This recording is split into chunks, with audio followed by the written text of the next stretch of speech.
Good morning, everybody, or early afternoon, sorry.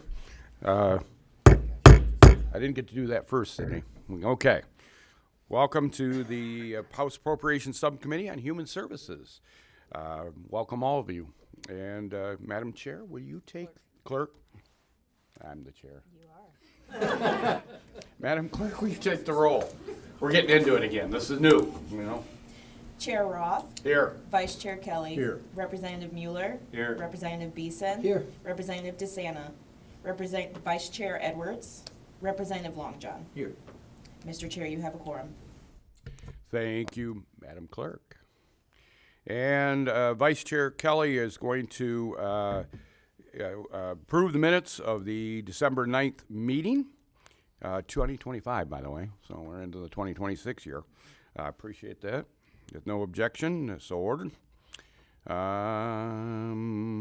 are ready today, and we're going to start out with the gang here from 211. It is Jenny Pollock, Jamie Gaskin, yeah, and my friend Bobby. Good to see you, sir. And when you guys are ready, please start away, and let's hear what United Way and 211 does for the state of Michigan. Thank you for this opportunity. I'm Jenny Pollock. I'm the Executive Director for Michigan 211. And as you mentioned, I have a couple colleagues that will share about 211 as well. And Jamie Gaskin, I run the United Way serving Genesee and Shiawassee counties. My name is Bobby Dorigo Jones. I am the Director of Allison Public Policy at the Michigan Association of United Ways. Thank you for your time today. We're grateful for this opportunity to talk to you about 211. 211 as a service, 211 as a system, and as a strategic partner with the state for efficient and effective, innovative human services in Michigan. We'd like to begin with a video, actually, that captures the mission and heart of 211 so well.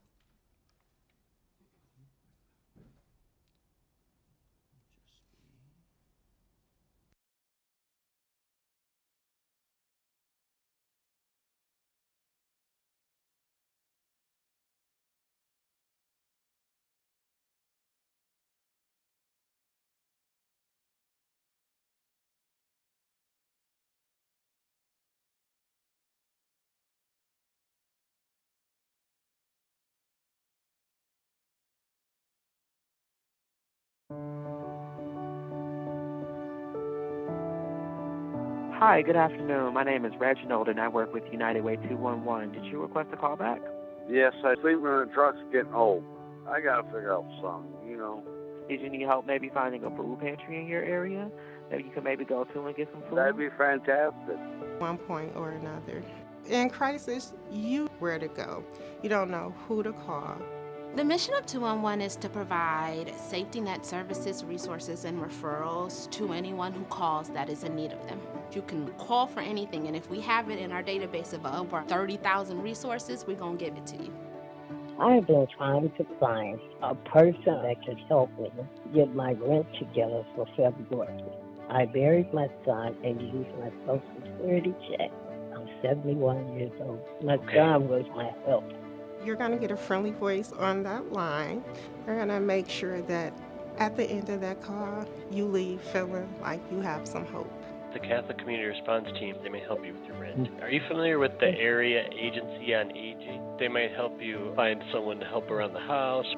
We offer a follow-up process. We want to make sure that you are getting the help that you need. Say you're having a hard time navigating the system, we then might offer you social navigation resources. They are the person that supports you as you figure out where your barriers are and how to get you connected to those resources that you need.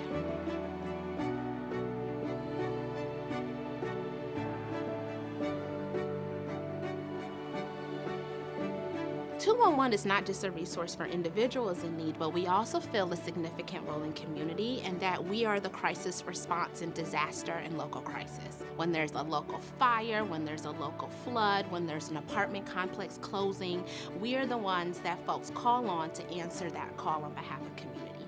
You can call us at 211 anytime you need us, okay? I can call you anytime? Anytime, 24 hours, 7 days a week, holidays, weekends. Besides calling 211, you can text, chat, or search on our resource database online. The ability to have that many resources at the palm of your hand is the most amazing service that we could provide. Thank you very, very much. Thank you. Thank you. Thank you very much for your help. Thank you very much. I really appreciate it. Thank you. You're very welcome. much. Thanks to our partners at United Way for Southeastern Michigan for that video. So when people don't know where to turn for help with basic needs or human services, 211 is where they go. It's not just us who say this, it's our partners in government, past and present, and our partners in nonprofit and community services that we'll hear from in a little bit. So to this end, we truly believe that 211 is a critical statewide infrastructure for human services in Michigan. During the dam break in Midland, 211 was at the ready to support the community. And every day when Michiganders are facing difficult situations, 211 is here. We could pull up dozens of examples of legislative office email newsletters in the last year encouraging people to call 211 for one reason or another, and we're grateful for your help to raise awareness of this vital resource in our state. For over 20 years, 211 has been available 24 hours a day, 7 days a week, 365 days a year, as a reliable and trusted resource in our communities. It's our mission to connecting people with resources, connecting communities and systems together. But 211 is a 3-digit dialing code, but it's also so much more. It's access to a compassionate team that knows how to navigate the human services system and help folks navigate through a range of life circumstances as well. We heard a few through that video. Anyone can call 211, whether that's reaching out directly on behalf of a loved one, a patient, a client, or a friend, and accessible not only by phone, but across several channels to help Michiganders who are reaching out in any way they need. We're trying to meet people where they're at. Talked a bit about contacting 211, but we also have an incredible team that curates a robust resource directory of help throughout our communities. Our resource team cultivates relationships with organizations to ensure we're accurately listing the programs that they provide and are keeping that information up to date to help direct folks that meet their program's eligibility criteria, that they're prepared with documentation that they might need. And the same resource directory used by our staff when folks reach out is what's available online. And you see an example here. We provide key information to empower individuals to connect with those resources. 211 is also a data machine. The needs expressed through each interaction are documented and reported to help us keep a pulse on the needs in both our communities as well as aggregated statewide. In 2025, we responded to over 400,000, sorry about the visual, but 400,000 connections to 211 via call, text, or chat. And those individuals expressed over 625,000 needs, such as trouble paying housing or utility bills or food insecurity. And the situations are complex. The level of need we're hearing is comparable to during the COVID-19 pandemic. On the right, we also monitor organization and program level data. 211's resource directory is comprised of nearly 7,000 organizations, over 27,000 services with new resources continually being added. And we also take serious our relationship with service providers. You see over 95% of service providers express satisfaction with 211's resource team, the accuracy of the information that we list to reflect their programs, and also the process to keep that information current. In addition to the connections we make regularly to human services, last year, the 211 system responded to the historic ice storm in northern Michigan, working tirelessly to help meet the needs of over 2,000 Michiganders. And also when the federal government shut down last fall and SNAP benefits were disrupted, our network responded to over 8,000 calls in a matter of weeks. 211 was able to quickly support both local communities and the state because of the dynamic system that has been built. I've described the service that 211 offers, but now I want to spend a little time talking about the power of the statewide system. As we mentioned, the regional 211 centers are much more than a call center, much more than a phone number. They're 211's roots to the human services world. Each 211 center in Michigan is nationally accredited, and together we comprise a remarkable statewide system. Michigan 211 is designated by the Public Service Commission as a statewide coordinating entity, and our team supports high standards in service delivery and resource curation, statewide collaboration through shared infrastructure, best practice guidance, disaster preparedness and response, and also operational efficiencies as we leverage our statewide footprint in partnerships and funding opportunities. 211 is Michigan's pulse on community resources. In an effort to stay informed and connected, 211 staff actively participate in over 200 community networks quarterly. We not only add programs to our resource directory, but we also monitor seasonal resources such as holiday programs or income tax prep assistance. And the resource directory is dynamic, reflecting available community resources at any time. Last year alone, the 7,000 organizations in our resource directory had over 87,000 updates to their information in 2025. To that end, we're grateful for the support noted in the Michigan Telecommunications Act, encouraging governmental entities to connect with us before implementing a community resource information or referral system. And we have several examples of successful partnerships run efficiently, leveraging the 211 system. The strength and connection of 211 statewide network has provided the infrastructure and the capacity to respond to over 20 declared disasters in the last 10 years, ensuring we're directing all of our energy into providing services needed in community and arming partners with the most real-time reflection of needs to drive coordinated response. Now I'll invite my colleague Jamie to share more. Thank you. That's fantastic. I hope I could do as well as you. Good morning or good afternoon, everybody. It's my job to talk a little bit about how Michigan 211 is driving the need for efficiency for Michigan taxpayers, which I'm sure we're all concerned about. The system in 2006 was born Michigan started to experience the Great Recession a little before everybody. We had about a $700 million plus deficit, and at the same time, the state of Michigan ran 475 different phone lines for information referral. Think about that, 475 different information and referral helplines. So together, 211, United Way, the state of Michigan made a commitment to developing one system that was available 24 hours a day, 7 days a week, 365 days a year.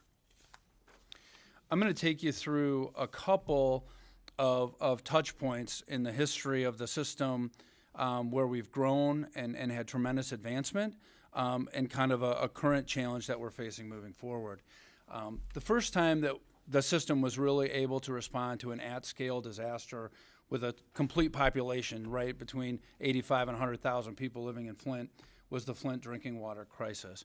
And when I talk to you today about this, I also lived in the city of Flint for the majority of that crisis with my 7-year-old son. So not only leading the United Way and working in partnership with 211, but living that experience at the same time at my residence, again, taking care of my own family. What happened during that crisis is that the system learned a tremendous amount about how to respond to a disaster. So, you've got a situation where normally in Genesee County, about 2,000 calls a month are going to 211 asking for food, shelter, basic needs sorts of things. When the crisis happened, that number expanded to thousands of calls a day. So instead of generating 2,000 calls a month, there might be 3,000 or 4,000 calls every day. And what happened is that brought our 7 call centers together, right? Everybody had to lean on each other to be able to answer the number of calls. But what also happened is the development of foundational systems that allow us to respond to disasters. So during that disaster, I worked in the Emergency Operations Center 7 days a week for about 7 months, every single day getting up and working in that center. And what we developed was a system where the 211 team connected with the United Way team and the Emergency Operations Center every morning to get the latest information to prepare residents so they understood where they could get water, how water filters work, how to deal with their health concerns, just literally anything you can think of that we were getting calls to deal with. And then once we were able to update the 211 system across the state with the most current information, that system formed a feedback loop to let us know what residents were experiencing, so government, nonprofits, everybody could respond in the way that with what the folks needed. So that really formed this tight-knit pattern between, folks at the state police department running the state emergency operations center, the county level operations services, and right at the grassroots level itself, bringing everything together. That really formed the way we're responding to disasters today. And just a few years after the Flint water crisis kind of took off, our friends in Shiawassee County, that I also have the responsibility of working with, had a tornado that ripped through that county, affecting hundreds of families. And really, we took the lessons learned in Flint to apply to that. So what did I do? I showed up the first morning at the Emergency Operations Center. We got a shelter open with our partners with the Red Cross, and we coordinated with 211 to answer questions for residents and coordinate services. Ended up replacing some cars, some roofs, making sure people could get where they needed to get, and providing some emergency shelter as people got those tarps over their roofs. So those same lessons are serving our responses to all those disasters. I'm going to kind of switch gears a little bit here, and just a couple of years later, I'm sure this committee and MDHHS was in the process of reinventing the My Bridges portal. This was a time when we were trying to move a system into the modern era of information and referral. And what better partner for MDHHS to have than Michigan 211 and the United Ways? Because together we developed the largest database available to any Michigan resident for services, a curated database that's updated every year, that provides the most up-to-date and in-depth information, and quite frankly, a warm hand to the folks that also need to use it.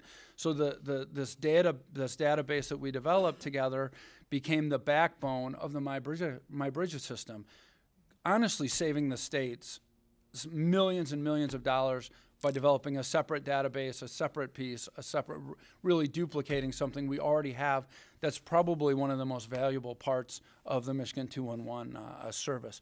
This was a major move forward for us in efficiency. The next thing I'm going to talk about is something that we're dealing with right now. A couple of years ago, MDHHS and the state started working on what are called Community Information Exchanges, or CIE. This is really the way we create a closed-loop referral system to help meet the needs of our residents when they find themselves in trouble. And I'll give you an example. This typically happens in a hospital setting where someone comes into the emergency room and, they need an emergency care solution, maybe medicine, maybe some kind of other resource.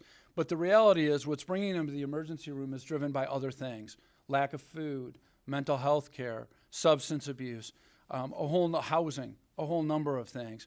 And what a community information exchange system allows is for a referral to be made at the point of entry for that family, and not having to fill out 800 pieces of paper for 10 different organizations, but creating a closed-loop electronic referral system that allows those referrals to be made and then can loop back to make sure they're getting the services they need. There are some important parts about how this is working in Michigan right now and saving a tremendous amount of money. Most states are spending tens of millions of dollars to develop these closed-loop systems independent of one another, multiple ones in their own in their own states. This system is interoperable, which means we can plug this resource and database into multiple state systems to allow it to work and be efficient for all Michiganders. And we want to emphasize this. Most of these systems around the country are closed off to one particular system. Our system allows us to partner with multiple hospital systems, multiple communities under multiple situations, because it's interoperable and will save a tremendous amount of resources over the long term. And quite frankly, we own it together. It's not owned by some giant company that has a profit motivation to run that. So it's my opportunity to share that. You're going to hear more about it from Bobby here toward the end of this as well, and some of our folks. Absolutely. Do you want to, should we just bring up the other two gentlemen, right? Nicole, is that one of them? We have Nicole. a bit more to share with you. Sure. Want to bring Nicole Luzak up? Is she here? Or is she? Yeah, come on up. And also Bradley Lott. Or I'm sorry, Kyle Dubuck. Why don't you come on up too? might as well join, and then I just want to get everybody up here so if there's questions, we can all ask together and not keep bringing you back up. So, yeah, all of you can sit and go ahead when you're ready, guys. Share with us what you would like. Sounds good. Thank you. I think I have a bit more to share about the 211 system, and then certainly we'll turn it over to our friends. Thank you. I wanted, from a system perspective, I also wanted to share, kind of reflecting over the last decade, that every investment in 211 has led to innovative and transformational statewide infrastructure. There's a lot on this slide, but if we think about regional 211s being created in 2004, serving local community, and then in 2017, being able to have a statewide footprint, anyone in Michigan can connect to 211. Over the next several years, state funding really enabled the statewide system to get on the same platforms, which allows us to easily coordinate and leverage capacity, such as shared telephony systems, the same platforms as we're documenting contacts, curating our resource information. And then beginning in 2023, you see the investment in the interoperable technology that Jamie mentioned. So I just want to reiterate, the investments that were made over 10 years ago, they're still reaping benefits today. Our statewide footprint and shared infrastructure has opened the doors to partner with the state, drawing down federal dollars, the integration with MyBridges platform, as JB mentioned, being part of the state's SNAP outreach plan to pre-screen for eligibility, operating the COVID-19 hotline, and being a key implementation partner with the Michigan Homeowner Assistance Fund, and now a community information exchange, again, as Jamie mentioned. Here's a few notable statewide initiatives that we've, again, leveraged our deep expertise, our capacity, and our statewide infrastructure to partner efficiently and effectively, connecting Michiganders to much-needed support. Over 290,000 contacts regarding the Michigan Homeowner Assistance Fund, 17,000 volunteer income tax assistance appointments, over 8,000 referrals to caregiver supports, and a 56% increase in referrals made regarding utility assistance following the MEEP expansion. This slide visualizes all of the connections that 211 facilitates across all channels. Those that contact us directly through call, text, or chat are in the medium blue. Those that search our resource directory independently are in the light blue. And those that access our resource directory information through their technology systems of record through API calls with that interoperable technology are in the darker blue. As folks are working directly with clients and patients, no other entity, public or private, could come close to matching 211 statewide reach and resource directory. Let's pause there and let Kyle and Nicole speak next. Perfect. Oh, sure. Okay. Sorry, I got my crib notes here. You want me to go? All right. Good afternoon, Chairman Roth and members of the committee. Thank you so much for this time. My name is Kyle Dubuck. I'm the Vice President of Communications and Advocacy at United Way for Southeastern Michigan. I'm just going to share a little bit of information about our call center to give some context to the really top-line information that Michigan 211 is sharing today. But I did want to start by noting that while I've been with United Way for Southeastern Michigan for quite a few years. Prior to that, I had the privilege of serving in this building as a House staff person.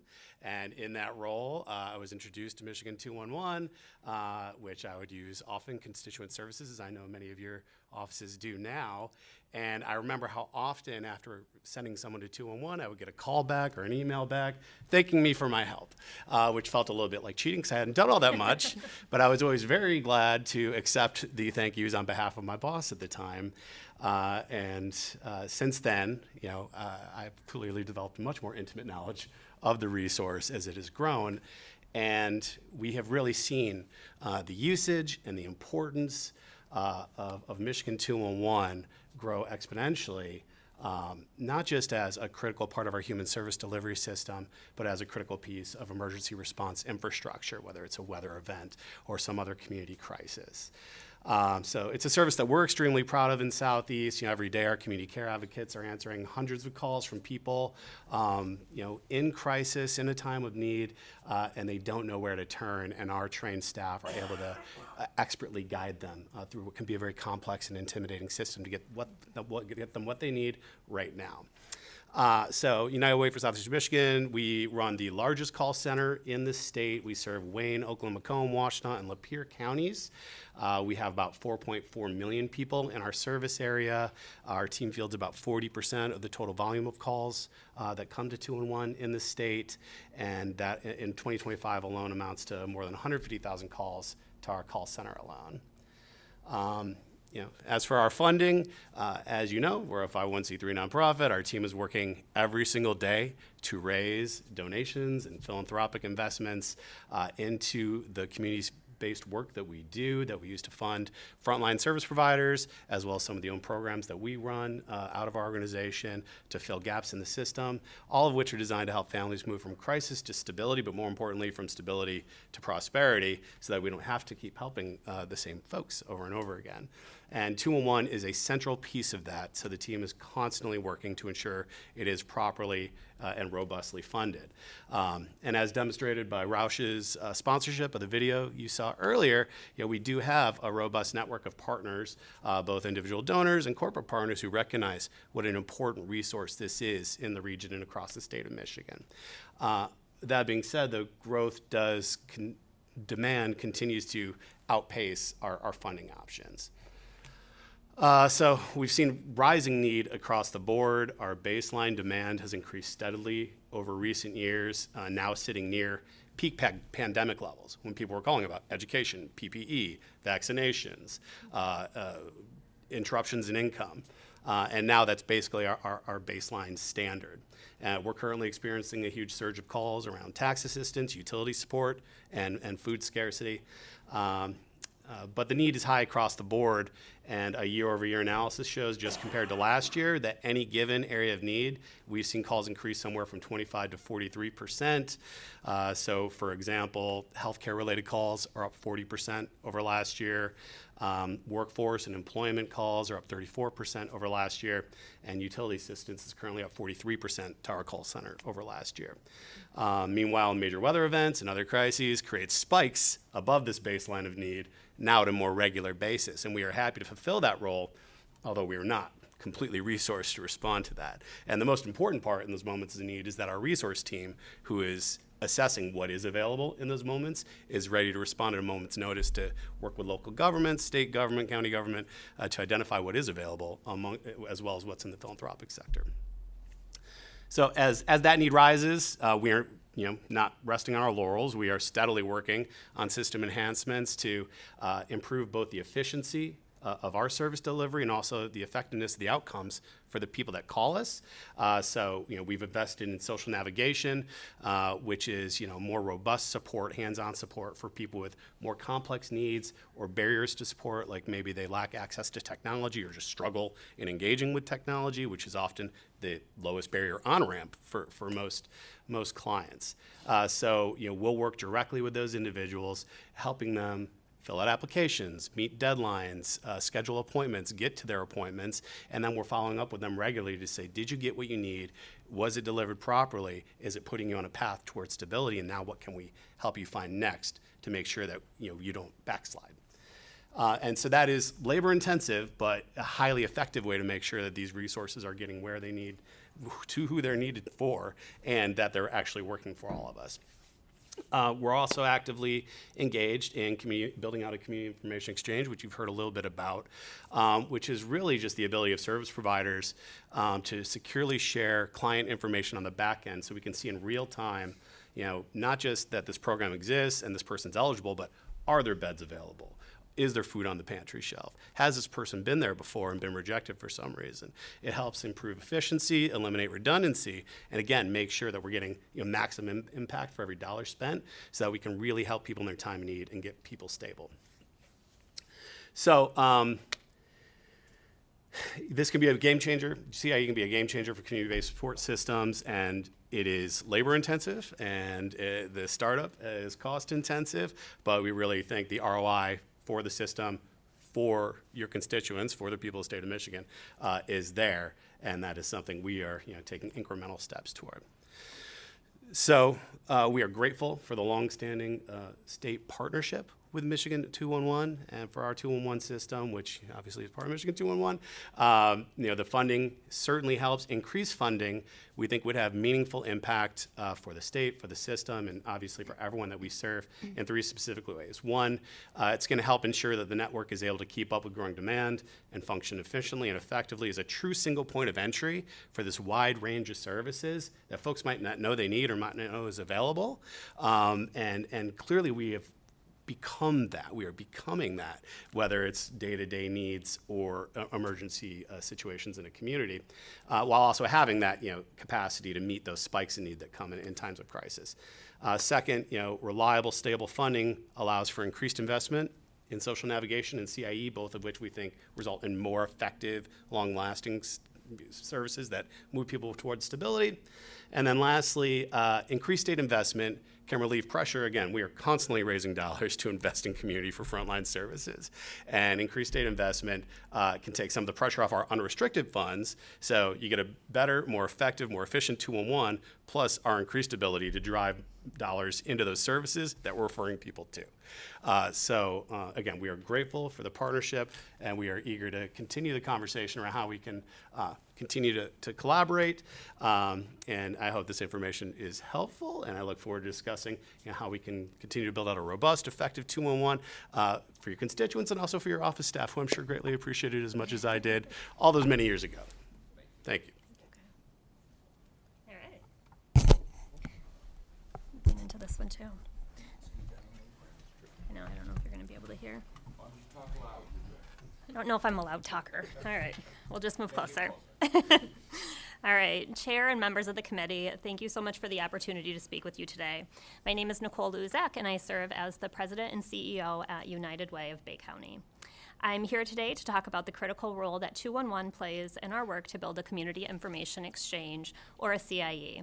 I know Jamie and Kyle have both touched on this a little bit, but we will dive a little bit deeper into it and wanted to start really with defining what it is.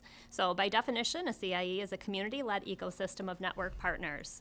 So all sectors, human services, healthcare, education, municipalities, who use a shared language, a shared resource database, and an integrated technology platform to coordinate care in a proactive, holistic, and person-centered way. In other words, this innovative technology allows for electronic, bidirectional referrals and data sharing between multi-sector organizations. What that means for the person in need is only one time filling out an application and providing required documents like income verification once. It helps us move from reacting to people's crises after they happen to supporting people before those crises escalate. One of our most essential components of a CIE is a resource database. Without an accurate, comprehensive, frequently updated directory of services, the entire system breaks down. When we began building our CIE, we evaluated multiple platforms. So while we're connected to 211, we did our due diligence. We researched, we demoed, and we compared their data, and it was not even close. Hands down, 211 had the most robust, most complete, and most frequently updated list of community resources of any system available. That accuracy is fundamental. If the resource directory is wrong, if it's outdated or incomplete, people will fall through the cracks. We started this work shortly after the COVID-19 pandemic. We saw a dramatic increase in the number of people that were experiencing need, often with more complex situations than ever before, people facing multiple barriers and unable to navigate systems on their own. We needed something better than siloed programs and disconnected systems. We needed true cross-sector coordination, including healthcare integration. That is what the CIE delivers. It creates closed-loop referrals, allowing us to track whether someone actually receives a resource after being referred. It lets us identify gaps, hold ourselves accountable, eliminate duplication, and make the entire system more efficient. But at its core, CIE is not just a technology platform. It's real people there to help. Our community resource navigators, who are all certified community health workers, are the other component to this work. The technology simply enables that work to happen more effectively. Let me tell you about Jennifer, one of the many individuals served through our CIE. Jennifer was homeless when she came to us when she was connected to a navigator in our office. Her tent had blown away that she was living in, so we helped her replace it, and we got her enrolled in state assistance. We connected her to other immediate basic needs. She found a third shift job at a local factory, and working with us through the CIE, she was eventually able to secure housing. She was so proud, she sent us pictures of her apartment after she decorated it. When she earned a promotion, she no longer qualified for state assistance. So we enrolled her in our Food Forward program at United Way. It helps subsidize grocery costs. She used that money to buy fresh meat and produce. She batch cooked meals and saved enough to buy a used car. Again, she sent us a picture of the old Buick sedan. She was very proud. Recently, she came in to share that she'd been recognized as one of the best workers on her shift, and she was encouraged to apply for another promotion. She is becoming fully self-sufficient, and we had a front row seat throughout her journey because CIE allowed us to walk alongside her every step of the way. That is the goal, to help people reach stability, independence, and dignity by navigating extremely complex systems. And 211 is step one in that journey. Without 211's accurate and comprehensive resource directory, our entire system becomes less efficient, less coordinated, and less effective. It truly is the foundation upon which our CIE is built. Today, our partners in our Bay County CIE include the Health Department, our ISD's Help Me Grow program, the Department on Aging, Disability Network, the City of Bay City, Bay County Library System, Westminster Food Pantry, McLaren Bay Region's Helen Nicholas Free Clinic and Residence Clinic, and many more, such as mental health services that are in the beginning stages. We're integrating partners intentionally, one cohort at a time, building a unified community infrastructure. Chair and members of the committee, thank you again for your time and considering the importance of sustaining and strengthening 211 in our state. I'm happy to answer any questions you have as well. Thank you, everybody. And I'll be quick to share a little bit because of all the work that we've been doing in partnership with the state and with community partners. What we're asking from you, our partners in the legislature, to continue to stretch these dollars further and further for the taxpayers who provide them to us. Before I ask you for money, I want to ask you for your partnership, because there are all kinds of projects out there to build a new resource directory or create a new phone line. Like you heard, we truly operated. This was a state commission report that showed that the state of Michigan ran 475 different phone lines for help. Each one of those was an expense that we've helped consolidate for the state of Michigan. We want you to continue to use the system that we've built that's community owned to be able to implement whatever programs you're interested in so that they can get to the citizens who matter to you. So use us. Use us in your communications. When a cold snap is coming, 211's a resource that your folks can reach out to when their power goes out, when they need to figure out where to go, like many of you already do. So first, just use us as a system so you can save money on other projects that you're thinking about working with. The other thing I want to ask you for is to help inform our resource directory, because many of the projects that we support are community, nonprofit-led, but many of them are funded by state taxpayer dollars. And before 211, there was not one place in the state of Michigan that you could go to find out all the different things that your dollars were paying for as a taxpayer. And so we want to make sure that the things that come out of the state are being updated immediately in the resource directory so that people have access to them when they come online.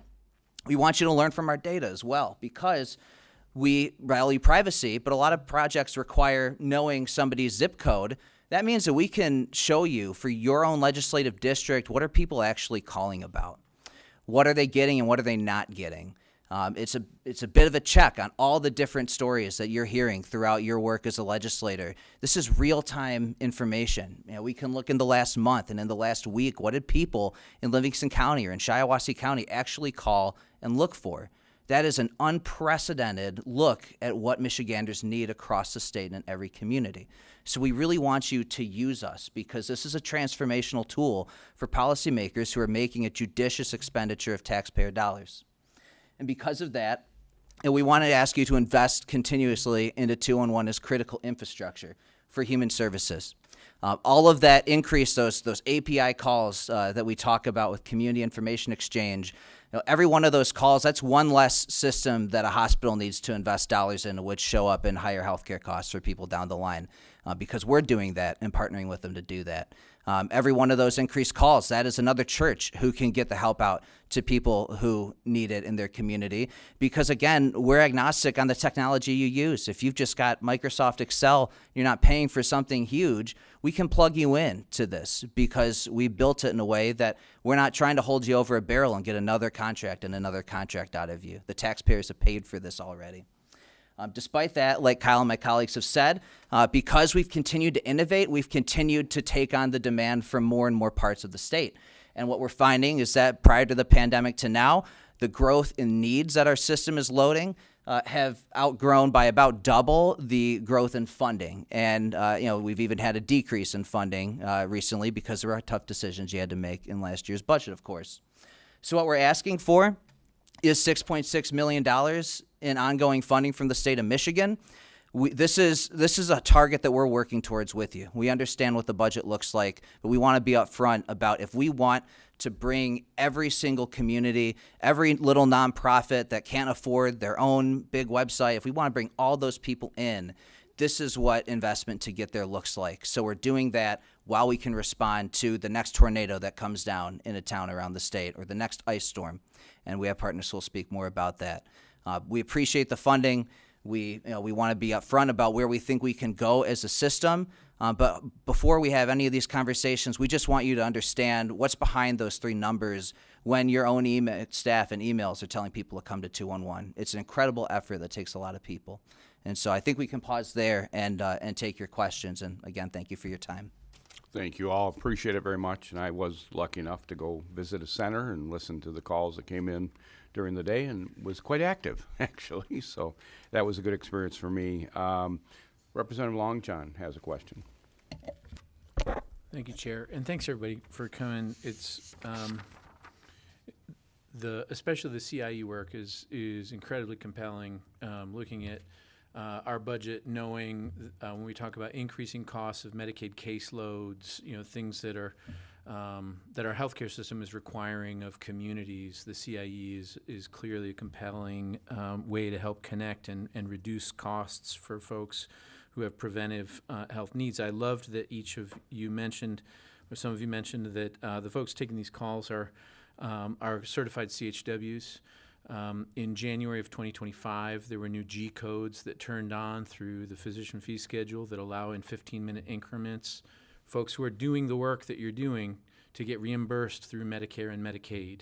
Are you using those codes to help diversify your funding streams, achieve greater sustainability and scale? So we are definitely exploring those options. We've been launched for less than a year with RCIE in Bay County. You do have to be a provider in order to bill for that. So our partnership with McLaren is one that we're growing with the goal to be able to bill for those services. We're also working with Bay Aranac Behavioral Health to have a shared position so that they can bill and they'll directly employ that CHW, but will be connected into the back end of our CIE. So we are definitely exploring those. We are not being reimbursed for those currently.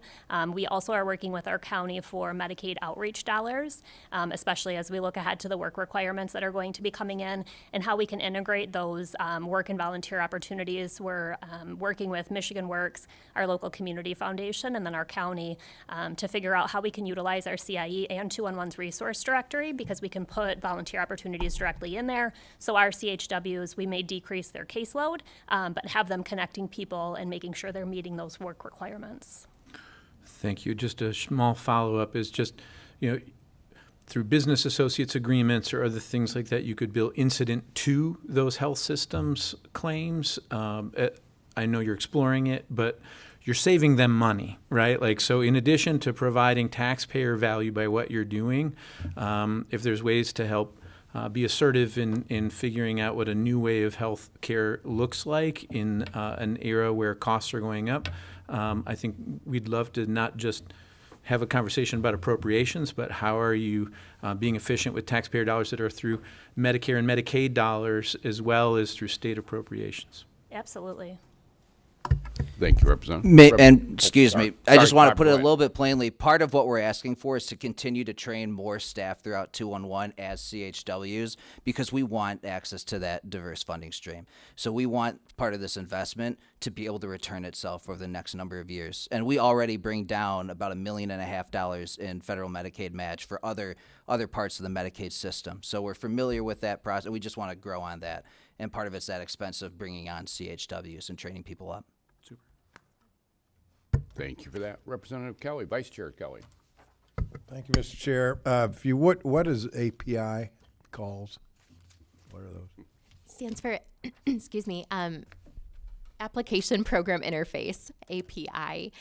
Really, it's where a technology system is querying or calling or searching 211's resource directory. So each time another entity searches 211's resource information system to system, that counts as an API call. Okay, all right. On the graph with needs served by 211 over time, your funding in 2019 was $950,000. You're getting nearly $3 million today. However, the calls, texts, and chats have been basically level for 10 years, except for the spike in COVID. So that's your job, is to take calls, correct? I mean, you're funded to take calls. But then when you talk about your needs are outgrowing funding, you're just, the services that are then provided, you're not responsible for. Those needs are not yours, in other words, correct? I see the question. 211, our mission is to connect. Yes. And what we're seeing is over time, I began in 211 nearly 20 years ago. Yeah. And at that time, we had a rotary phone that the light blinked faster, right, when more folks were waiting in queue.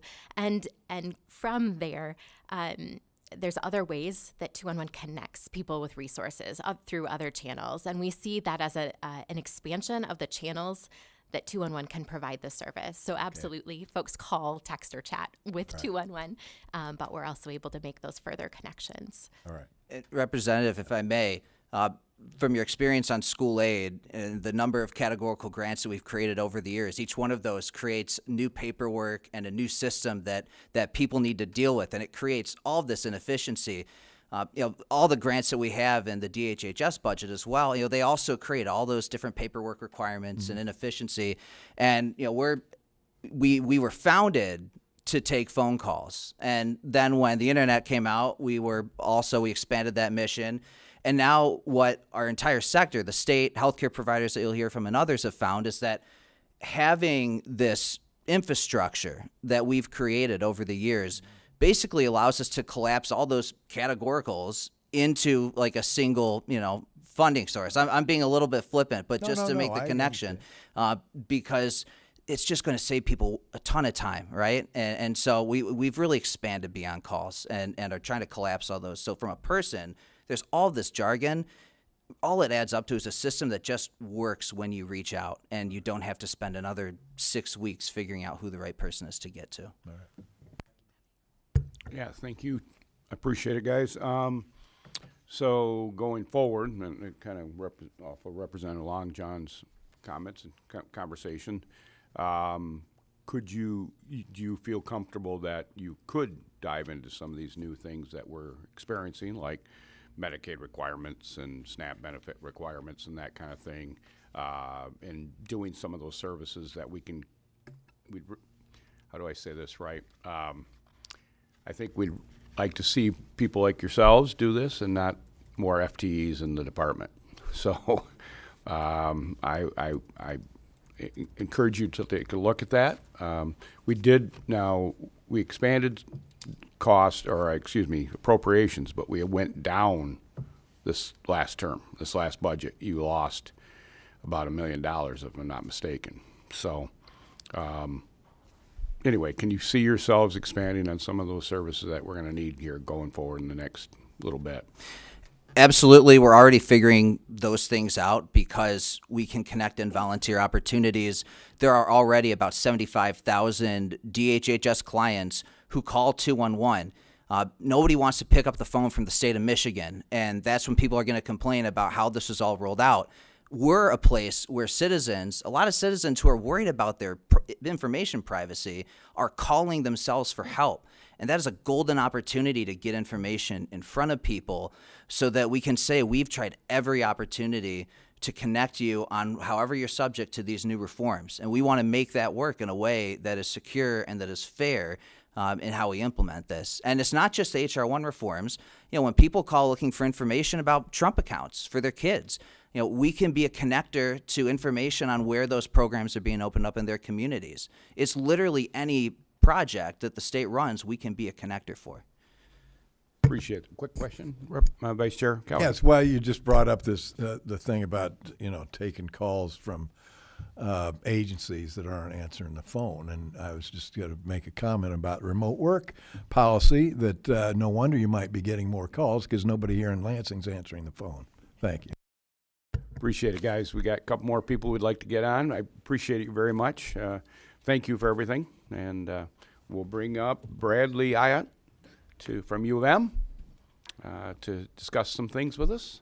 We got a couple more people after that, so if you can keep your, sorry, Brad, you can keep your real succinct if we can get the next couple people in too. Thank you. Of course. Thank you, Chair Roth, and members of the committee for the opportunity to speak. My name is Brad Ayotte, Assistant Professor at the University of Michigan, testifying as a private citizen, not on behalf of the university.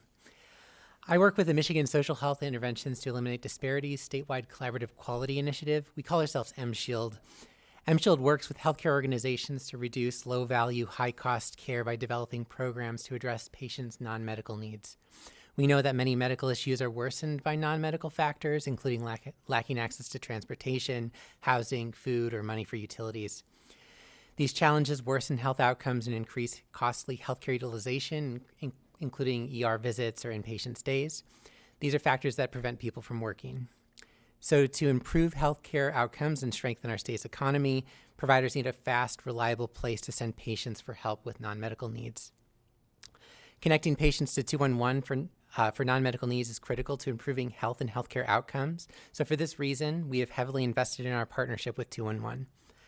Our team integrates 211's technology into healthcare practices across Michigan, particularly in those clinics lacking resources to address these needs themselves.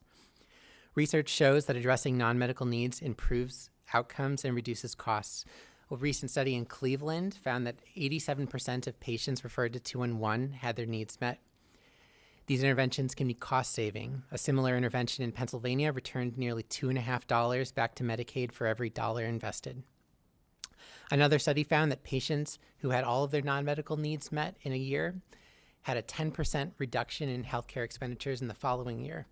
That translates to approximately a $2,400 savings on healthcare expenditures. This is why MShield has collaborated with 211.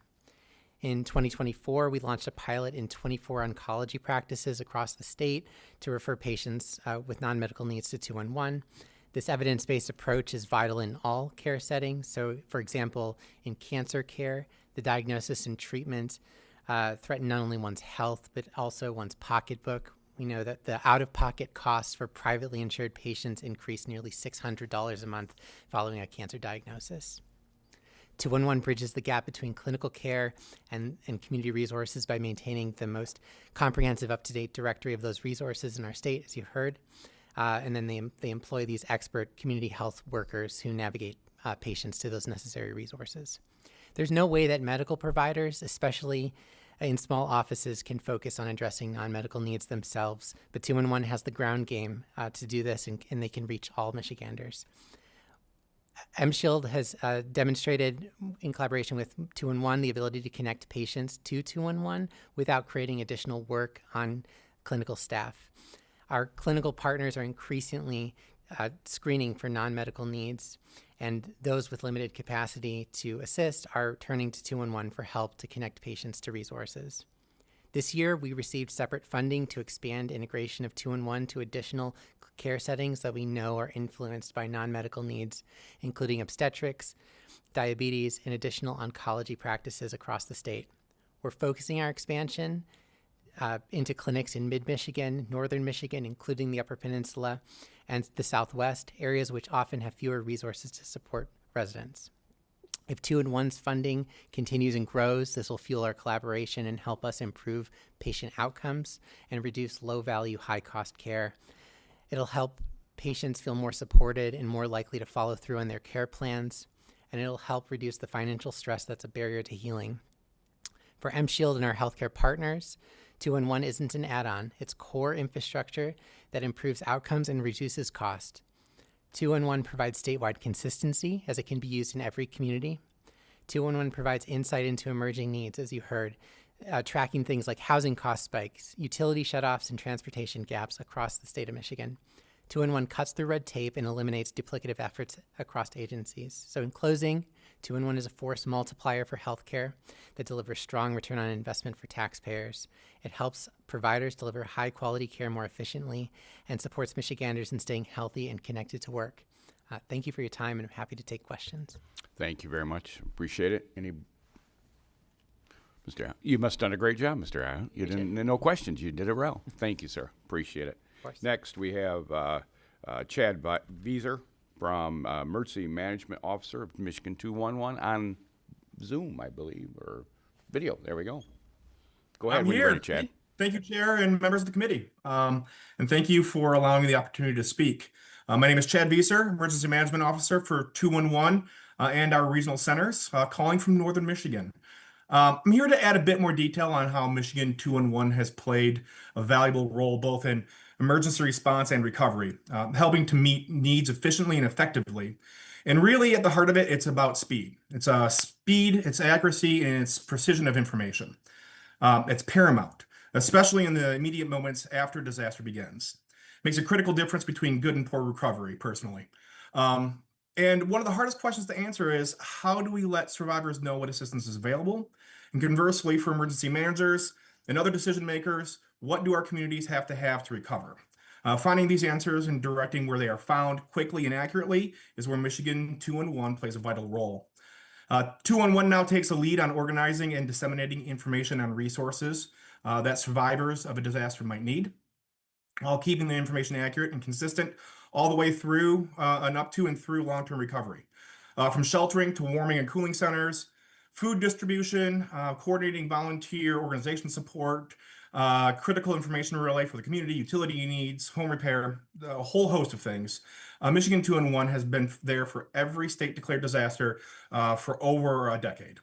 This frees up the capacity that allows emergency management organizations to collaborate at the local and state levels with voluntary organizations and recovery groups and the community at large. So 211's data shows up immediately at the state and local emergency operations centers. It shows in real time where things are happening. How bad is it? How many people are asking for this thing or that need? What isn't available? And this information also shows up in our partner volunteer groups coordinating software. This is on top of our normal operations that has been talked about in support of Health and Human Services needs. And that's something that we do both whether the skies are blue or they're gray. For example, during last year's ice storm, there were 52 open shelters. At the height of the storm, the SEOC could not monitor all of their availability in the moment, and they leaned on us, 211. In the first 4 weeks, we handled over 5,000 contacts. We helped ID the need for hot meals for the Salvation Army. We underlined the need for heat, repairs, a host of other referrals. Critically, we worked with local sheriff's offices to help homebound people with oxygen tank refills and other medical needs. 211 was able to deliver data as granular as Mrs. Smith at X address needs oxygen, can't get the help for whatever reason. Why is she homebound? How much does she have? Here's the situation. I received quite a few calls from sheriff's offices, and they were positive calls to help people.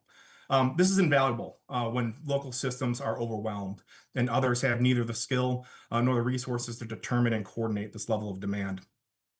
This information also helps us uncover gaps and gaps in procedures that assist our partners. Until recently, 211, Emergency Management, Homeland Security, Crisis Cleanup, the software that supports our volunteer groups, we would manage these things separately in parallel. during disaster. And this type of information feeds into governor's declarations, presidential declarations, and a whole host of other needs. On the other side of this, most people don't want to sift through multiple websites, forms, documents, and calls. So 211 is the nexus point that you can call simply by dialing 211 to work through a host of these systems. And we've even developed a disaster clearinghouse with your support to help put together those APIs in the back end, much like the CIE infrastructure, to help consolidate and quicken that process. Again, faster and more robust disaster data can help concentrate disaster relief, focus funding, capture the moment, and bring capacity to support our communities. So no matter the scenario, 211 addresses events of any size, from the Flint water crisis and the landslides in the UP a decade ago, helping to coordinate heating oil delivery to people snowed in during a polar vortex, or the thousands of calls during dam breaks a few years ago, even recently the ice storm or building fires and water main breaks now. These are the events that we can and have been there for our communities, whether by web, text, or a trained human on the other end of the line. The state of Michigan has supported 211 and given our community organizations and our citizens an important partner for making the best use possible of the resources we bring to bear as a community in times of a need. And maybe perhaps simply put, we are a reassuring voice at the other end of the line when people need it the most. And again, thank you for the opportunity to speak. If you have any questions, I'm here for you. Representative Beeson. Thanks for your presentation. I was just wondering, sir, you've been doing this, looks like from 2016, and all these people came up here and gave a great spiel, but you have an AKA disaster dude, so that's pretty amazing. Thanks. So thank you. So I appreciate you taking that kind of time and doing something for that. So thank you. I appreciate it. Thank you very much. Thank you, Representative. Appreciate it. And Chad, thank you very much for your presentation. Stay safe up north. Next, we'll have Andrew McNeely, Manager of Energy Solutions for Upper Peninsula Power Company. Good afternoon, Chair and committee members. It's my pleasure to speak about and support Michigan 211 today. My name is Andrew McNeely, and I'm the Manager of Energy Solutions for the Upper Peninsula Power Company. And at UPCO, I oversee all of our energy waste reduction and electrification programming, as well as working very closely with our customer service team, ensuring energy assistance for our customers. Excuse me. So starting in 2018, when UPCO brought our energy waste reduction program in-house, attending committee meetings, steering meetings, and all that, I kept regularly hearing about the number one customer request for Michigan's 211 program was utility assistance. And it has been for many consecutive years, except during the pandemic. It's 10 or 15 years or more as the number one request by callers. And it's not been a narrow margin. It's sometimes been 2, 3, and 4 times as many utility calls as the number 2 request. So in addition, during the pandemic, I started hearing about the community information exchange that you've heard Jenny, Jamie, and Nicole all speak about. And it was focused on building that community connection for healthcare, housing, and food and elder services. So during the pandemic, we all saw our friends, our neighbors, and our customers struggle and the impact of that stress. So early in 2023, I reached out to Michigan 211 to build a utility community information exchange focused around utilities. Being a small investor-owned utility serving the rural Upper Peninsula, the aim was to more effectively connect our customers to community resources through a self-service screening tool to guide customers to assistance and utilize the 211 social service navigation expertise. And that comes primarily from our regional 211 center, the Upper Peninsula Commission on area progress or UPCAP. So as a team, Michigan 211, UPCAP, and OPCO developed a screening tool that guides customers to community-based energy assistance, utility assistance programs, energy efficiency programs, as well as veteran and elderly programming with as few as 3 to 5 questions. And that was a key in the development, is to keep it to a minimum of questions. So on a regular basis, I hear from UPCO's customer service team that are taking all of our calls, whether it's for bill payment or shutoffs or any of the other utility pieces, that they're having customers positively say, "Hey, I didn't know about this program until I participated in or reviewed it on the screening tool that Michigan 211 and UPCO created together and has been using live online since October of 2024.